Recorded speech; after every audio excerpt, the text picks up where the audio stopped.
Hello champion, कैसे हैं आप सब। फाइनली एईडीओ की नोटिफिकेशन आ गई है। बहुत लंबे समय से इंतजार और अटकलें लगाई जा रही थी। 935 पोस्ट के लिए बिहार लोक सेवा आयोग के द्वारा ये नोटिफिकेशन रिलीज किया गया है। अगर टोटल सीट देखें तो 935 है। इसमें महिलाओं का रिजर्व सीट 319 है, 35% रिजर्वेशन हर एक कैटेगरी के अंदर है और बाकी जो चीज़ें होती है वही सब है। यहाँ पे इम्पॉर्टेंट ये है, एक तो एज, दूसरा क्वालिफिकेशन और तीसरा एग्जाम पैटर्न, है ना। फी के बारे में बात करेंगे तो सबको पता है, अब बताने की जरूरत है नहीं कि किसी भी कैटेगरी के अंदर 100 रुपये का फी लिया जाएगा। अब फी की, अब यहाँ पे अगर हम ग्रेजुएशन ये बात करें क्वालिफिकेशन की, तो किसी भी सब्जेक्ट में यदि आप ग्रेजुएट हैं, उसके अलावा आपको कुछ नहीं चाहिए तो आप फॉर्म भर सकते हो। एज एज यूजल जैसा बीपीएससी का रहता है, यानी 21 साल से लेके 37, और रिजर्व कैटेगरी के अंदर महिलाओं को जो छूट दी गई है वो छूट मिला है। तो मतलब 21 से लेके 37 तक का जो जनरल एज का होता है ना, वही वाला है। कोई ऐसा रिलैक्सेशन यहाँ पे नहीं दिया गया है। और यहाँ एक और चीज़ है, जो बिहार सरकार के सरकारी सेवक हैं उनको आयु सीमा में छूट का दावा अगर करना है तो उनको जो भी ऑथराइज्ड ऑफिसर होंगे उनसे प्रमाण पत्र जमा करना होगा। और यहाँ पे लिखा ही है, परीक्षा में बैठने के लिए अधिकतम कुल 5 अवसर मिलेंगे। ठीक है, तो ये भी ध्यान रखना है।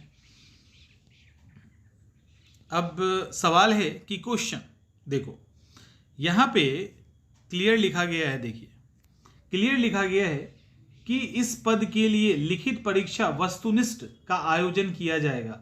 जो एग्जाम होगा उसको रिटन एग्जाम ही कहते हैं, लेकिन वो ऑब्जेक्टिव टाइप का होगा।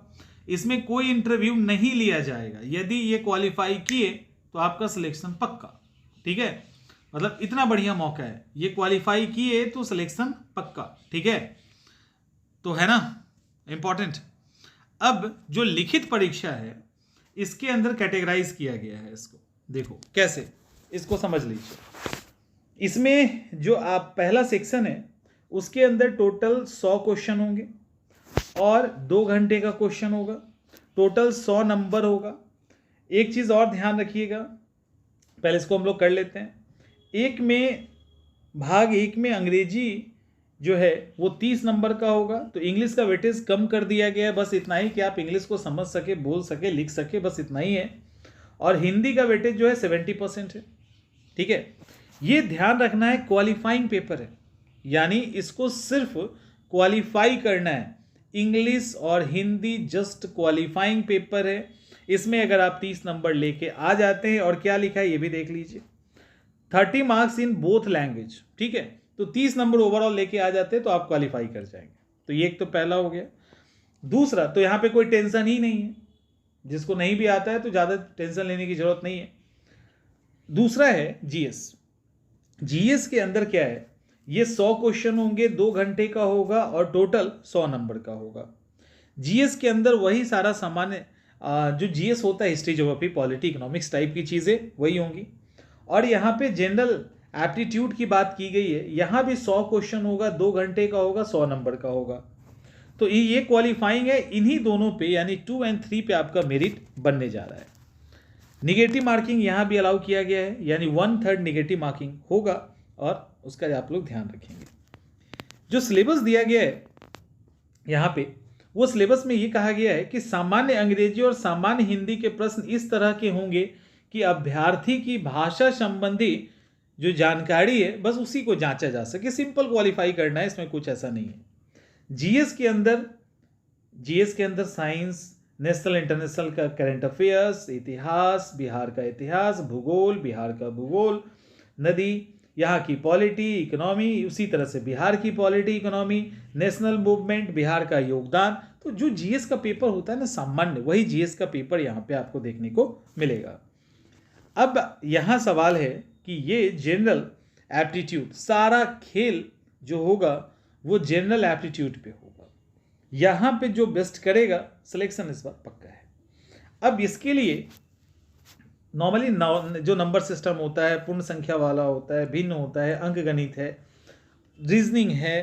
तो जो भी रीजनिंग है, अर्थमेटिक है, जियोमेट्रिक है, वो सारा कुछ इसके अंदर शामिल है। तो तो जनरल एप्टीट्यूड के अंदर मैथ रीजनिंग से रिलेटेड अलग अलग तरह के आपसे सवाल पूछे जाएंगे।